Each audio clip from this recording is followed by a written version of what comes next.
বাঙালি চিংড়ি মাছ পছন্দ করেন না এমন লোক খুব কমই পাওয়া যাবে। তাই আজকের রেসিপি নারিকেল দুধি চিংড়ি মাছের মালাইকারি। আর চিংড়ি মাছের মালাইকারির জন্য আমার অবশ্যই চিংড়ি মাছ লাগবেই। আর সাথে হচ্ছে নারিকেলের দুধ। নারিকেলের দুধ করার জন্য আমি নারিকেলকে ভালো করে কুড়িয়ে আপনার ব্লেন্ড করে নারিকেলের দুধ নিয়ে নিয়েছি। সাথে এখন আমি চিংড়িগুলোকে হলুদ দিয়ে লবণ দিয়ে মেখে এখন ভেজে নেব। তো আপনারা দেখতেই পাচ্ছেন যে এখানে ভাজা হচ্ছে। আর আমি এখানে ৯টা চিংড়ি মাছ নিয়েছি। আপনারা যদি কম নেন তাহলে মশলাপাতিও কম ইউজ করবেন।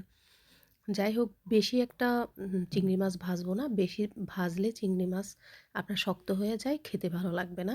তাই মোটামুটি একটু ভেজে নিয়ে নেব। আমার প্রায় চিংড়ি মাছ ভাজা হয়ে গেছে মোটামুটি। আসলে বাঙালির অনেক বেশি পছন্দ জিভে জল আনা চিংড়ি। যাই হোক, চিংড়ি মাছ ভাজা হয়ে গেছে। চিংড়ি মাছের মধ্যে যে তেলটা ছিল সেই তেলের মধ্যেই আমি তেজপাতা, দারুচিনি এবং এলাচ দিয়ে দিলাম।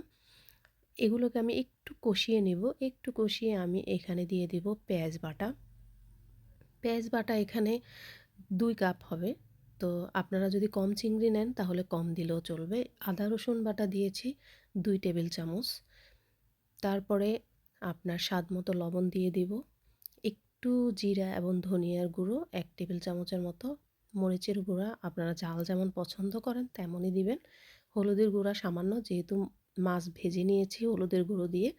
একটু ঘি দিয়ে দিলাম। এখন নারিকেলের দুধ থেকে একটুখানি পানি দিব, ওই দুধটাই দিব, দিয়ে কষিয়ে নিব। কাঁচামরিচ দিয়ে দিলাম, ব্যাস। এরপরে কষিয়ে হলে আপনার কষানো হয়ে গেলে এখন আমি দিয়ে দিব টক দই। টক দইটা এই রেসিপির জন্য অনেক বেশি প্রয়োজন। যাই হোক, টক দই দিয়ে ভালো করে কষানো হচ্ছে। তো ভালো করে কষানো হয়ে গেলে এখন চিংড়ি মাছগুলো দিয়ে দিব আমি সবগুলো। চিংড়ি মাছের এই রেসিপিটা আসলে অতিথি আপ্যায়ন বলেন অথবা বাসায় স্পেশাল কোনো বা বাসায় তৈরি করে যেমনভাবেই খান না কেন, চিংড়ি মাছের রেসিপিটা কিন্তু অনেক বেশি ভালো লাগে।